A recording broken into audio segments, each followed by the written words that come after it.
Kekasih-kekasih Tuhan, Shalom. Yang terluka yang menyembuhkan, atau yang terluka yang menyelamatkan. Saudara-saudari yang dikasihi Tuhan, setiap orang, setiap kita pernah terluka. Ada luka kecil, ada luka yang mendalam, ada juga luka yang terlihat di tubuh, tetapi ada juga luka yang tersembunyi di dalam hati. Saudara yang terkasih, luka kecil harus dirawat secara baik agar supaya luka itu tidak membesar. Dan juga luka yang besar itu bisa disembuhkan jika itu dirawat dengan benar. Namun saudara yang terkasih, ada satu hal yang sering kita alami dalam hidup, bahwa ada luka yang juga saudara-saudara itu dalam bentuk penderitaan yang dia bisa datang begitu saja tanpa kita minta. Luka penderitaan itu ada dalam kehidupan kita, ada dalam pergumulan kita. Seperti ada kesedihan yang sama sekali kita tidak pernah rencanakan, tetapi kesedihan itu ada dan menjadi bagian hidup kita. Ada luka yang membuat hidup ini terasa sangat sunyi dan kita merasa bahwa sepi dari sukacita. Papa, mama, bersaudara, dan firman Tuhan hari ini mau membawa kita untuk kita melihat ada seorang yang terluka, tetapi justru lukanya itu menyelamatkan.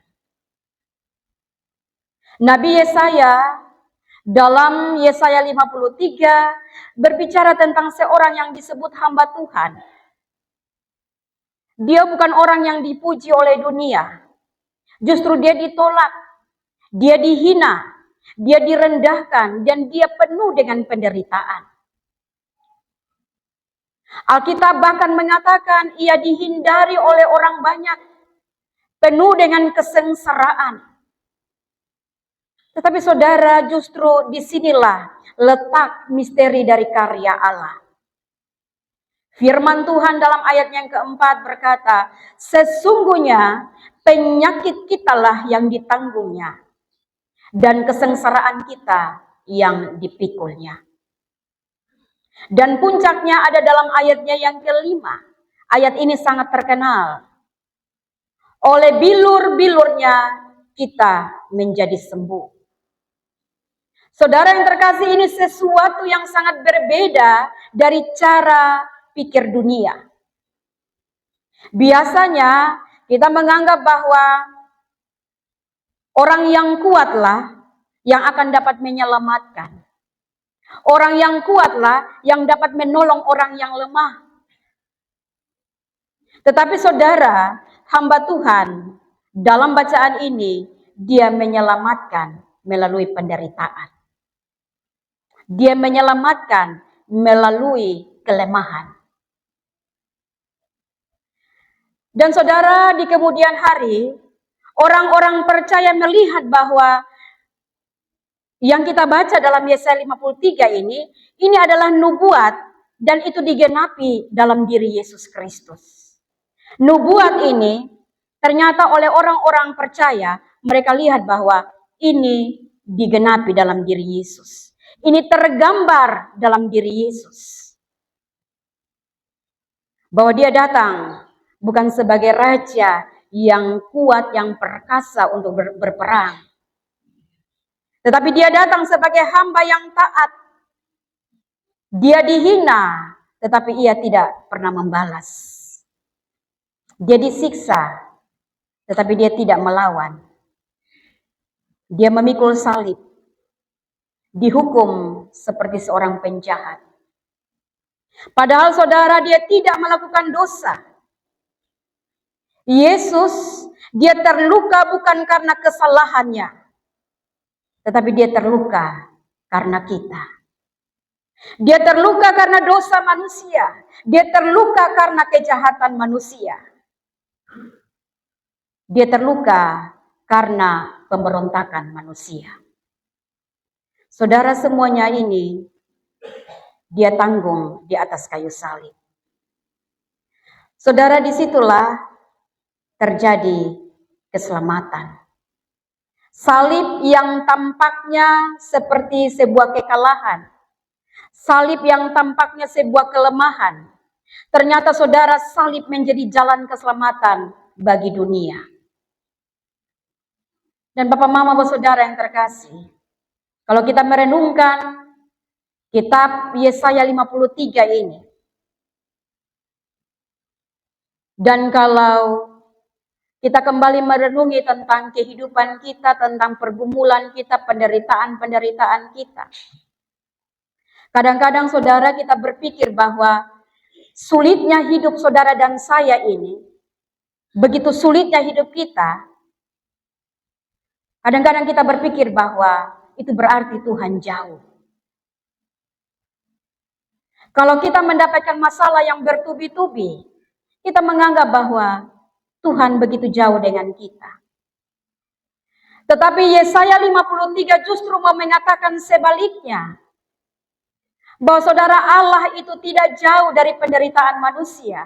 Allah tidak jauh dari saudara dan saya ketika kita berada dalam penderitaan demi penderitaan. Justru Allah masuk ke dalam penderitaan itu. Dan itu tergambar dalam diri Yesus. Yesus tahu rasa itu ditolak itu seperti apa. Yesus tahu rasanya disakiti. Yesus tahu rasanya menderita. Karena itu, saudara, ketika kita terluka, sebenarnya kita tidak sendirian. Tuhan mengerti. Tuhan sanggup memulihkan. Papa Mama, kekasih-kekasih Tuhan, dalam hidup saudara dan saya ini, kita sering disakiti. Justru kita yang duduk di sini, semua pernah merasa disakiti. Dan biasanya manusia ingin membalas kalau saya disakiti. Kadang-kadang karena saking jengkelnya, saking sakit hatinya, saking kecewanya, dalam hati kita merancang sebuah pembalasan. Atau dalam hati kita mau melihat bahwa kalau bisa orang yang menyakiti kita itu kita bisa melihat kejatuhannya. Tetapi saudara-saudara, jika luka dibalas dengan luka, dunia tidak akan pernah sembuh dari luka. Memang kita berpikir bahwa kalau luka, saya terluka, dia juga harus terluka. Gigi ganti gigi, mata ganti mata, telinga ganti telinga. Namun saudara yang terkasih, bagaimana dunia bisa sembuh jikalau luka harus dibalas dengan luka? Kalau luka dibalas dengan luka, maka yang terjadi hanyalah sebuah rantai kebencian yang akan terus berkelanjutan dalam hidup kita. Saudara yang terkasih, Tuhan Yesus menunjukkan jalan yang berbeda. Justru Yesus memilih untuk mengampuni. Yesus, dia memilih untuk taat. Dia memilih untuk menyerahkan semuanya kepada Bapa. Karena itu, kita juga harus belajar. Saudara dan saya dipanggil untuk belajar menyerahkan luka kita kepada Tuhan. Bukan berarti bahwa ketika kita menyerahkan luka, kemudian kita dikatakan lemah. Bukan berarti kita lemah. Tetapi justru disitulah kekuatan rohani kita terbentuk. Memang Bapak Mama, Bapak Saudara, jadi pengikut Kristus itu tidak selalu jalannya mudah. Ikut Kristus itu jalannya itu berlika-liku. Kadang kita berbuat baik, tetapi selalu disalahpahami. Kadang kita jujur, tetapi malah kita dirugikan. Kadang kita mau setia atau kita ada dalam jalan setia, tetapi tetap kita mengalami penderitaan. Kita menderita. Justru itu saudara-saudara yang terkasih, bacaan kita Yesaya 53 mau mengingatkan kepada saudara dan saya bahwa jalan penderitaan bukanlah jalan yang sia-sia jika kita berjalan bersama dengan Tuhan. Kita ingat bahwa Tuhan Yesus telah terlebih dahulu berjalan di jalan itu. Dan Tuhan Yesus memanggil saudara dan saya untuk kita bisa hidup seperti Dia. Hidup bukan untuk diri sendiri, tetapi hidup kita pun juga harus berguna dan bermakna bagi orang lain. Bukan kita menyebarkan kebencian, tetapi mari kita membawa damai. Bukan kita menjatuhkan orang atau mencari orang pun kaki, mencari orang pun kesalahan. Tetapi saudara, mari kita saling mengangkat mereka yang lemah, saling mendukung. Saudara yang terkasih, ada sebuah kisah. Seorang bapak suatu malam, dia bermimpi. Dan dalam mimpi itu, dia melihat Yesus sedang dicambuk oleh seorang prajurit. Dia sangat sedih melihat penderitaan Yesus. Dan setiap cambukan itu membuat hatinya sakit. Ketika prajurit itu hendak mencambuk lagi, maka bapak ini dalam mimpinya, dia berteriak dan dia berlari untuk menghentikan prajurit itu. Tetapi saudara, saat prajurit itu menoleh, bapak itu terkejut. Karena ternyata wajah prajurit itu adalah wajahnya sendiri. Saudara-saudara, seringkali kita menangis ketika kita melihat penderitaan Yesus. Kita menangis ketika kita ada dalam penghayatan penderitaan Yesus. Tetapi firman Tuhan hari ini mau mengingatkan kepada saudara dan saya bahwa dosa manusialah yang membawa Yesus itu ke salib. Dosa saudara dan saya itulah yang membawa Yesus sampai ada dalam puncak penderitaannya. Tetapi saudara, ingat bahwa Yesus tidak mati untuk menghukum kita. Yesus bukan naik ke atas kayu salib untuk supaya menghukum kita. Justru Dia mati untuk menyelamatkan saudara dan saya. Di salib, pengampunan menang atas dosa. Di salib, kasih menang atas kebencian. Dan di salib itu, hidup menang atas maut. Saudara, kalau Yesus saja sudah di atas kayu salib dan Dia memenangkan dosa dengan sebuah pengampunan. Dia memenangkan kebencian dengan kasih. Dan Dia memenangkan hidup, maut itu dengan hidup.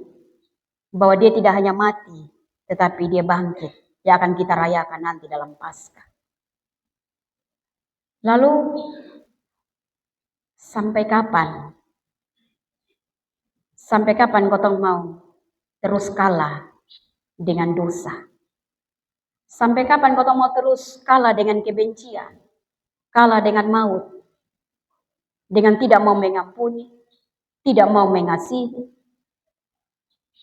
Bagi kita, biar hidup dalam kebencian sesuatu apa-apa. Dibawa mati tidak apa-apa. Saudara yang terkasih, kalau itu yang menjadi komitmen kita bahwa Tetap saja ada dalam kebencian, son mengampuni son apa-apa. Percuma kotong setiap tahun merayakan Paskah. Percuma kotong menghayati minggu sengsara dari minggu pertama sampai minggu ke-7. Kotong datang duduk dan diam mendengar firman lalu kembali son ada apa-apa yang berubah dari kotong pun diri. Memang berat Bapak Mama untuk kita mau melakukan apa yang menjadi kehendak Tuhan. Tetapi jika kita merenungkan secara mendalam, untuk apa saya mendendam? Untuk apa saya membenci? Toh saya pun diri ini seharusnya dibenci. Seharusnya diri saya ini Tuhan mendendam saya. Tetapi toh pada akhirnya melalui pengorbanannya di atas kayu salib, saya pribadi yang sebenarnya tidak layak ini, saya sudah mendapatkan pengampunan. Bahkan ketika kita duduk bersama-sama merayakan Minggu Sengsara dan akan masuk dalam Jumat Agung, kita percaya bahwa semua kita diselamatkan karena itu perayaan. Karena kematian Yesus maka saudara dan saya diselamatkan. Apakah ego yang tinggi itu tidak bisa diturunkan? Berilah kepada Tuhan luka-lukamu, supaya lukamu disembuhkan dan egomu diturunkan. Saudara, hari Minggu ini Minggu Sengsara yang terakhir sebelum kita memasuki Jumat Agung. Kita diingatkan bahwa yang terluka yang menyembuhkan, atau yang terluka yang menyelamatkan, dialah Kristus Yesus Juru Selamat dunia. Dia yang terluka yang menyembuhkan. Dia yang terluka yang menyelamatkan saudara dan saya. Dia terluka supaya saudara dan saya dipulihkan. Dia menderita supaya kita memperoleh hidup. Karena itu marilah kita datang kepadanya. Serahkan luka kita. Serahkan dosa kita. Serahkan rasa sakit hati kita. Kepahitan hidup kita. Serahkanlah itu kepada Tuhan. Serahkanlah hidupmu. Dan biarlah salib Kristus membentuk hidup kita untuk menjadi berkat bagi banyak orang. Selamat menghayati Minggu Sengsara yang ke-7. Dan layaklah untuk kita juga dapat ada di hadirat Tuhan untuk kembali merenungkan tentang peristiwa kematian di Jumat Agung nanti dan untuk mengambil bagian dalam perjamuan kudus Paskah. Sekiranya kita layak karena kita sudah membereskan segala sesuatu yang memang harus dibereskan. Tuhan menolong kita agar kita bisa ada di sekitar meja perjamuan kudus. Amin.